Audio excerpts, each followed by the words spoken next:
how would you describe your 2024 in a few words? Okay, so we've officially begun now. I would describe it as energizing. I would describe it as a year where I have felt an enormous amount of evolution and growth as not only an artist and a creative person, but also as a man. And my relationship with this space and this industry has always been healthy, but I think this year it's become the healthiest it's ever been in regards to how I'm, continuing to navigate this journey in a way that feels true to me and true to how I want to operate. I'm really continuing to zone in on the stories I want to tell and why I want to tell those stories, and the importance of highlighting those particular stories for me personally, and why I'm so invested. And that's a really beautiful feeling to land on. I would describe a key component to my approach to my journey as something that's deeply important to me is highlighting important stories. I always want my community to feel seen. I want them to feel respected. I want them to feel heard and understood.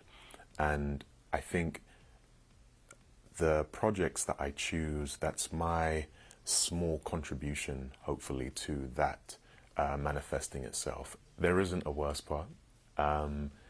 The best part is when people stop you, whether it be on the street or if they see you at a premiere or something like that, and they share how something you've had the privilege to be part of has impacted them in a positive way. That's one of the most rewarding feelings you can ever have as a creative person. To have somebody share with you something you've been part of has made them feel heard or seen or any of the above. That's a really beautiful thing, and people have been doing that more frequently as of late, which is a really wonderful thing that I'm grateful for. Is there anything that comes to mind? Any specific example of that? There's been a number of examples, recently. In some of my recent interviews for Rebel Ridge, after the premiere of Brother at TIFF, after a recent, I think it was a DGA screening of the first episode of MLKX, just really wonderful moments that I really treasure, and it really adds fuel to my fire to keep on keeping on. I grew up in South London. I grew up in a place called West Croydon, and I grew up on a council estate, which I think here you would refer to as a project, government housing, and it's my favorite place in the world, man. It's my favorite place in the world, and it has enormously contributed to the man that I am today, and therefore how I operate and how I engage with these wonderful opportunities that have presented themselves. And I think one of the key things for me that I identify that has really served me on my journey is, although I'm deeply, deeply passionate about what I do, and my career, and I wouldn't want to do anything else. I don't think I can do anything else. I always remember that before I'm an actor, I'm a son, I'm a brother, I'm a grandson, I'm a friend, I'm a colleague, I'm a neighbor. Like, those things are all who I am before I'm an actor. So I think that gives me a level of perspective that I think is really important. So I have a younger sister who is 8 years younger than me, and I have a younger brother who is 10 years younger than me, but so much bigger than I am. Yeah, and we're so close. You know, those are, yes, they're my siblings, but they're also my best friends. So my sister she's really passionate about the medical industry and doing what she can to serve humanity, which I think is just beautiful, and I admire her. And my brother is, at the moment, he's exploring a number of things. He's an incredible filmmaker, an artist, and he's also tremendously athletically gifted, and he's a semi-professional rugby player, more or less. So yeah, and I also admire him and learn so much from him as well. So yeah, I mean, those are my best friends. Who have I leaned on the most? My mother. Yeah. Yeah. She is, I mean, all of my friends and family are always accessible to me and make it abundantly clear. But I've leaned the most on my mother this year. I don't know, I just, anytime I speak with her, anytime I'm present with her, I feel safe, I feel reassured, I feel rejuvenated, and she just provides the best guidance, you know. Anything I need, you know, she makes herself available, you know, but I definitely call her phone a lot, and she'll answer even if she's at work, you know. I think, yes, I'm, you know, 30 and, you know, 6'3" and doing Terry Richmond, you know, in Rebel Ridge, but like, to me, I'm still her baby, and I'm still her little boy, and yeah, she always makes time for me no matter what the situation. Yeah. And I wasn't expecting that. That one kind of hit me, man. Yeah. Who's your career role model? James Earl Jones. Oh, okay. In addition to Denzel Washington, Sidney Poitier, you know, just to name a few, you know,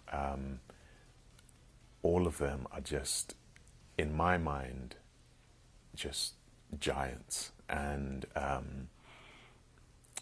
admire them. I have the utmost respect for them, and I'm deeply grateful to them for paving the way,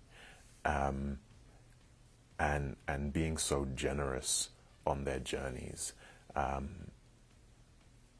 Yeah, those are, you know, three of, you know, many heroes that I have, and I definitely aspire to, they inspire me to work on my craft, like, relentlessly, you know, because I think they're all just so good, you know, yeah. Is there one past project of yours, as people a new audience starts to find out about you, that you would like people to revisit? If somebody says, oh, who is this guy in The Lion King? And then you say, well, I would also love for you to go back and look at it. And it might be just a couple of years ago, but what would that project? That's an awesome question, man. I mean, all of them. Sure. But I think one that comes to mind is Brother. And I think, in addition to it being because I love that film and everyone a part of it so deeply, In addition to that, it's an independent film. And I'm really passionate about independent films having the opportunity to be engaged with by large audiences also.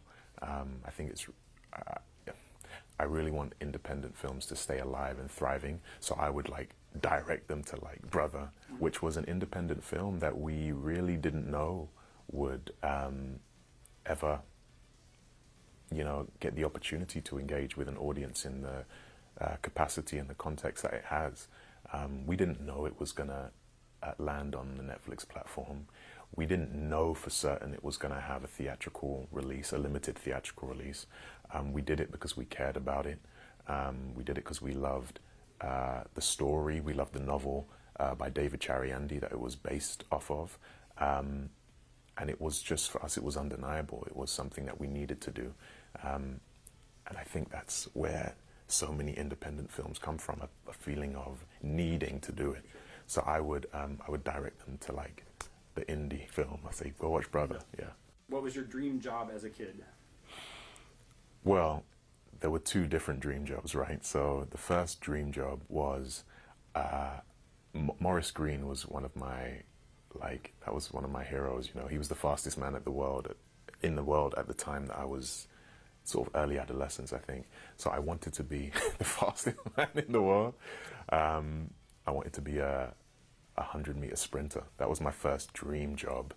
And actually, in between that and me landing on wanting to pursue what I do now as a career, I also wanted to be a criminologist at one point. I remember one day, I can't remember if I was at my parents' home or I was at my grandparents' home, but I watched a documentary. It was like a really old school documentary, and it was going into all of these, it was a particular case and they went into depth on it. Anyway,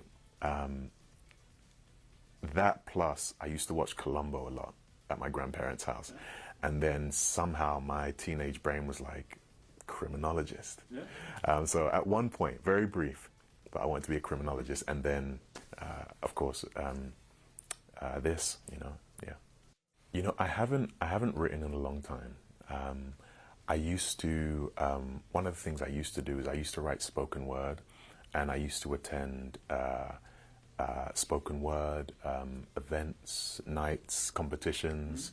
But when I first started at the Croydon Young People's Theatre, I think we were based in the Warehouse Theatre near East Croydon.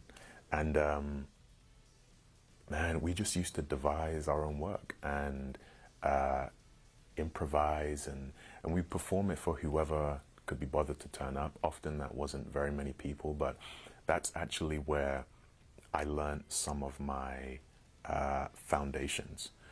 And one of those is, irrespective of whether there is one person in the audience or 1,500 people in the audience, as it pertains to theatre, or any medium as that, for a matter of fact, you give the same performance, you give the same energy, you serve it to the very best of your ability, because that person has gifted you with their time. People are busy, people have things to do, bills to pay, so I've always seen this as, I don't take myself seriously, but I take this seriously. I see it as a responsibility to serve people, being generous enough to allow us to engage them, and hopefully tell them a story that, you know, leaves them with something to take away. Yeah. We were teenagers. I think at that time we're just drawing on life experience. So, you know, maybe one story that we improvise and devise is, you know, let's tell the story about being woken up to go to school, but you don't want to wake up to go to school, and you transport yourself to somewhere that is this faraway land or whatever it might be. We sort of we just drew on our life experiences, and then you add your own sort of sprinkle of creativity and you know, your own sort of fresh ideas onto that. You know, we just played, we just had fun, and there's no right, there's no wrong, there's just having fun and having a good time, keeping it fun, keeping it enjoyable. I've been very fortunate and blessed to every single filmmaker that I've had the opportunity to collaborate with. Yes, they are they have an incredible intentionality and specificity, but they also are so collaborative and so open to your perspective on a scene. And I think one of the things that has definitely stayed with me from that time in my life where we were improvising and, you know, devising our own plays is being present, because when you're improvising, you have no option other than to be present. Otherwise, it just goes. So, you know, like just being present, and that doesn't mean, you know, saying the line really high in your voice and then saying the line really low. It just, being present doesn't mean changing it like that every take. It just means just always seeking, you know, the present moment, the truth of the moment, and hopefully that will resonate, you know. I would love to just continue to work with filmmakers who inspire me and whose work I love. One of which is Sarah Pauly. If you could put a word in for me, yeah. Please, sir. I think, yeah, I would love to work with her one day. Yeah, just to continue to work with filmmakers who inspire me and whose work I admire and respect, and that will, you know, that will inevitably put me in a situation where I'm forced to evolve and develop and grow and, you know, challenge myself as an actor. And I want to be doing that until the day that I decide to stop doing this. You know, I want to always feel like I'm growing, like I'm shifting the needle. You know, I never want to feel stagnant. I never want to feel comfortable in that regard. That's not why I'm here. I want to test myself constantly. You know. And I have a history of doing that. I have a history of putting myself in situations, you know, where I'm nervous, you know, whether it be the first time ever doing Shakespeare professionally, being on the Globe stage in front of 1,500 people a night. I was terrified. You know, doing an August Wilson play, those words are so... Just everything about August Wilson's canon is just so perfect. It's so intimidating. It's so intimidating, but like throwing yourself into that situation regardless, because you know that there are lessons within that. You know there's growth within that. That's what I just want to keep on doing, yeah. The reason I do what I do is not because of any of the wonderful extracurricular stuff that comes with it. I do it because I love to collaborate. I do it because I love to tell stories.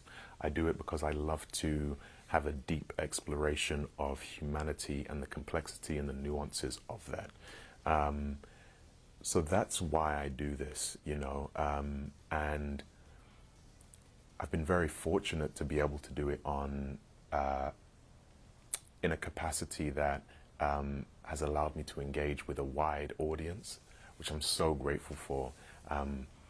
That said, you know, I would be doing this even if I was only doing it, you know what I mean, in the theater with you know, a very small limited amount of people seeing it. It's something I just love and I'm really passionate about. And in addition to that, just being raised the way I was, you know, it doesn't ever take me out of reality. You know, I know, you know, I know who I am, and I'd like to believe I stay centered and I stay grounded throughout all of these wonderful opportunities. And my mum would never let me depart from that, you know, rest assured, yeah. I feel like it's where I grew up and the people that poured all of their experience and life experience into me. I feel so much thanks for that. You know, I feel so much gratitude to that, and I feel that I want to, you know, honor that. And I think the best way to honor that is to just keep it about the work, you know, and that's what I'm doing. We're asking everybody if there's one sort of piece of art, whether it be a still art, a film, a TV show, a piece of music that sort of inspired you as an artist, either when you were younger or recently, and that you sort of find yourself regularly recommending to other people. It's a Michael Chekhov book, and I can't recall the entirety of the title, but it's To the Actor, along the lines of that. And I just go back to it because I just think it's so well articulated. The vocabulary that is used is really accessible. I find it really accessible in my subjective view. And it's all focused and grounded in humanity and the exploration of that, and in a way that is not only mental but also physical. So there's a lot of exercises in it where you're required to, you know, spread your arms and, you know, reach to the sky, and just all of these things that you know, sound very actory, of course, but like, it just, for me, it keeps my foundation strong in how I approach any of the characters that, you know, I've been lucky enough to engage with.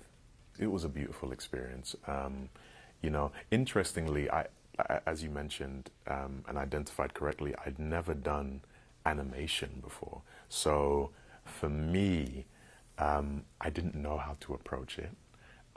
So I had no choice but to draw on my past experience and what I thought would be most appropriate. So I approached it like a stage play.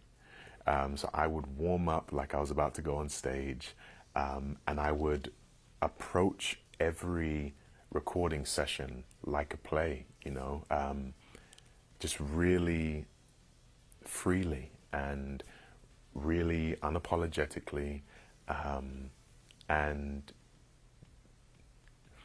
just be guided by my director. You know, I treated it like the rehearsals for a play. You know, that's what I treated it like. You know, and in the rehearsals for a play, you try picking the cup up this way, and then you feel like, no, maybe I'll do it this way, or maybe not at all. And you know, I just kept on throwing things at the wall, and whatever stuck, and what didn't. But I loved that process. You know, I loved that process, and you know, super, you know, thrilled to be collaborating with Barry again. That's big bro, and you know, he's you know, one of the greatest filmmakers alive today. Yeah. And then the singing. The singing, I really have to thank the great Lin-Manuel Miranda for his and his team's guidance in getting my voice to a place where I can convincingly sing a Disney song. Because there's singing and then there's Disney singing. And they got me to that place. If you asked me to do it right now, I wouldn't be able to do it because I was in such a specific, it was almost like a wonderful singing boot camp, you know, where like my voice was doing things I never imagined it could do. I was hitting notes that I didn't think existed for my range.